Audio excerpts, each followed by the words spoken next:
$108 billion. Cash. Let that number marinate in your brain for a second. To put it in perspective, that stack of cash is larger than the GDP of 2/3 of the nations on Earth. That is the amount Paramount just slammed onto the negotiating table, blowing a cheeky, challenging kiss toward Netflix's HQ in Los Gatos, all to win the heart of the belle of the ball, Warner Brothers Discovery.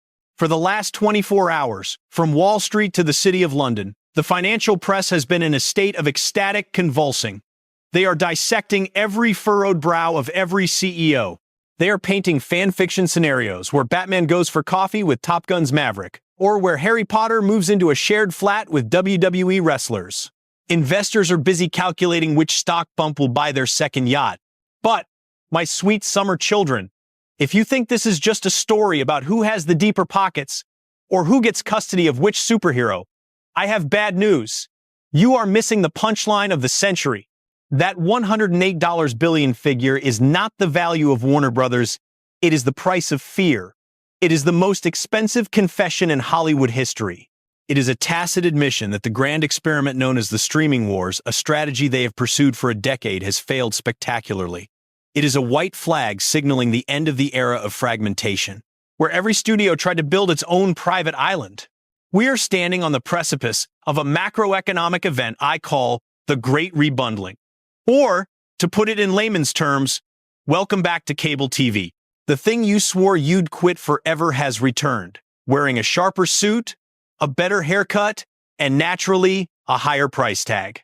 To understand how we ended up in this ironic purgatory, we have to rewind the tape to the early 2000s.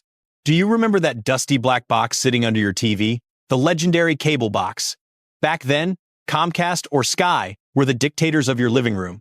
You had to cough up $100 a month for a bundle of 200 channels. Did you watch the 24-hour cat grooming network? No. Did you watch C-SPAN 3 at 2 a.m.? Definitely not. But you had to pay for them anyway, just for the privilege of watching the Super Bowl or the latest episode of The Sopranos on HBO. In economics, we call this cross-subsidization.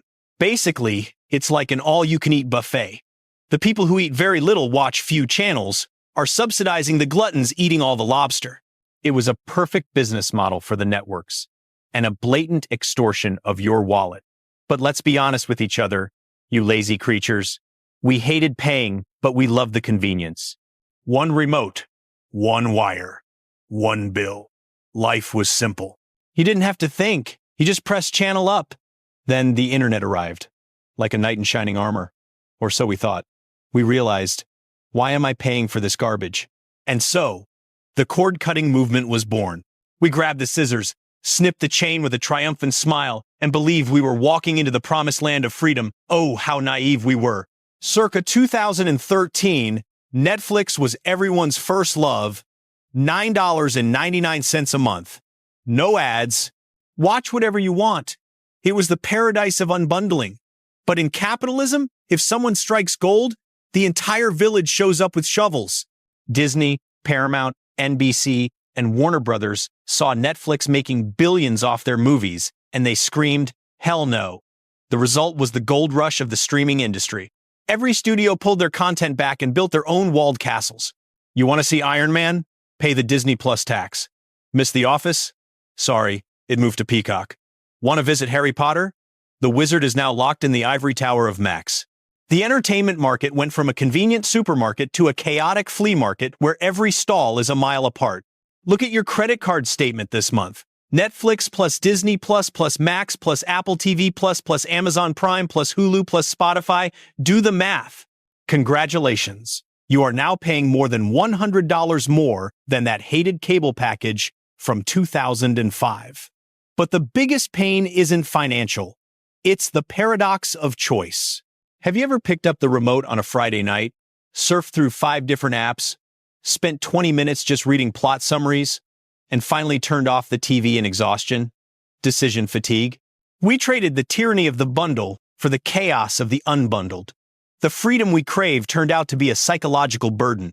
To truly understand why this new consolidation is inevitable, we must look at the bodies buried in the backyard of the streaming wars. The history of the last 5 years is littered with billion-dollar lessons that proved one undeniable fact. Content might be king, but distribution is King Kong. Let's talk about Quibi. Do you remember Quibi? In 2020, Jeffrey Katzenberg and Meg Whitman raised $1.75 billion, yes, billion with a B, to launch a streaming service dedicated to short-form content for mobile phones. Their thesis was that people were too busy for 20-minute episodes, but would love 10-minute quick bites. They hired Spielberg. They hired Liam Hemsworth. They burned through cash like the Joker in The Dark Knight. 6 months later, Quibi was dead. Why? Because Quibi bet against the convenience of bundling. They asked users to download yet another app and pay yet another fee for a very specific type of content that users could get for free on TikTok or YouTube. Quibi failed not because the shows were bad, but because the friction was too high. It proved that in the attention economy, you cannot survive as a niche standalone product unless you are incredibly cheap or incredibly essential. Now, let's look at a success story that is actually a disguised struggle. Disney Plus. When Disney entered the ring, they were the chosen one. They had Marvel, Star Wars, Pixar, and 100 years of nostalgia. They gained 100 million subscribers in record time. But here is the dirty secret. For years, Disney Plus lost billions of dollars. Why? Because even with The Mandalorian, families would subscribe for 2 months, watch the show, and then cancel until the next season appeared. Bob Iger, the CEO of Disney, realized the hard way that unbundling doesn't work financially. That is why, if you open your Disney Plus app in the US today, you see a Hulu tile right next to Mickey Mouse. Disney had to force a rebundle of its own services, Disney Plus, Hulu, ESPN Plus, just to stop people from leaving. Even the Mighty Mouse couldn't survive on a standalone island. If Disney, the greatest entertainment company on Earth, struggles to make the math work alone, what hope does a standalone Paramount or a standalone Peacock have? None. That is why they are scrambling to merge. They are not merging to grow. They are merging to stop bleeding. This brings us back to the $108 billion deal. Why are Paramount and Netflix so desperate for Warner Brothers? The answer lies in an economic metric that keeps Hollywood CEOs awake at night: churn rate. In this fragmented streaming world, user loyalty is thinner than single-ply toilet paper. We behave like mercenaries. We subscribe for 1 month to binge House of the Dragon, and then we cancel immediately to jump to Netflix for Squid Game. How do you stop this bleeding? There is only one way: become too big to cancel. Warner Brothers Discovery is the final piece of the puzzle. They have news for your dad, cartoons, Cartoon Network for your kids, reality, trash TV, TLC for your guilty pleasure, and Batman for you. If Paramount swallows Warner Brothers, they become a titan capable of crushing the competition. If Netflix swallows Warner Brothers, it's game over. Netflix becomes the operating system of television. Kevin Mayer, one of the sharpest minds in media strategy, predicted that the price is going to go higher. He's right. Because this isn't about buying a company. This is about buying the exclusive ticket to become the sole cable provider of the internet. Jim Barksdale, the former CEO of Netscape, once gave a quote that I consider the Bible of business strategy is greater than gentlemen. There's only 2 ways I know of to make money: bundling and unbundling. Economic history is essentially just a giant pendulum swinging between these two extremes, and the force pushing that pendulum, ironically, is your laziness. We find managing multiple bills, annoying dollar, right arrow dollar, we want to bundle. Bundling becomes expensive and force dollar, right arrow dollar, we want to unbundle. Unbundling becomes messy and confusing, dollar, right arrow dollar, we want to rebundle. Technology might change from satellites to fiber optics, from TV screens to iPads, but our Stone Age brains do not change. We always choose the path of least resistance. Convenience is king. This deal proves that humans are willing to pay a premium via the inevitable price hikes coming your way. Trust me. Just to avoid remembering 5 different passwords. If you think the merger of Paramount, Netflix, and Warner Brothers is the final boss battle of this video game, you are mistaken. They are just fighting to be the semi-finalist.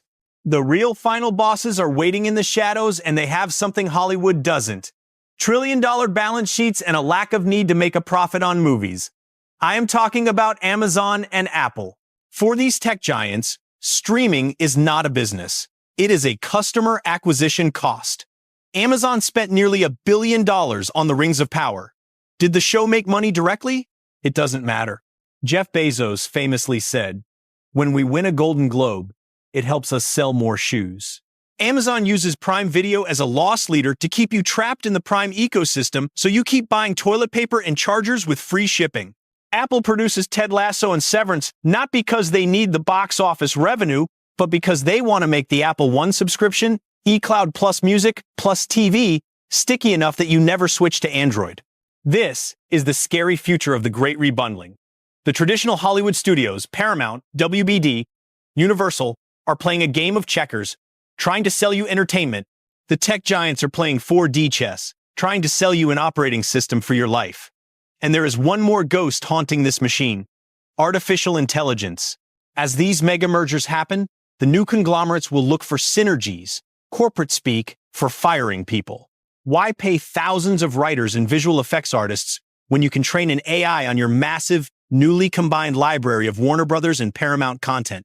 Imagine a future where Netflix doesn't just recommend a movie, but generates a personalized ending for you using the likeness of actors they now own in perpetuity. The rebundling isn't just about combining apps. It's about consolidating data. The company that owns the most IP, intellectual property, will train the best AI models. By buying Warner Brothers, Netflix isn't just buying Batman. They are buying the training data to create the next generation of automated entertainment. So the future landscape looks like this: the Life Bundle, the tech giants, Amazon and Apple. You pay them to live. Entertainment is just a perk. The Content Super Bundle, the resulting mutant baby of Netflix, Paramount, WBD, Disney. You pay them to feel. The Graveyard, everyone else. We are moving from a world of infinite choice to a world of 2 or 3 massive walled gardens. It will be efficient, it will be high-tech, and it will be impossible to leave. So, the next time you see a headline about this billion-dollar merger, don't look at it as dry financial news. Look in the mirror. This deal is happening because of our behavior. We killed traditional cable TV, only to pave the way for the tech giants to rebuild cable TV, smarter, more powerful, and harder to escape.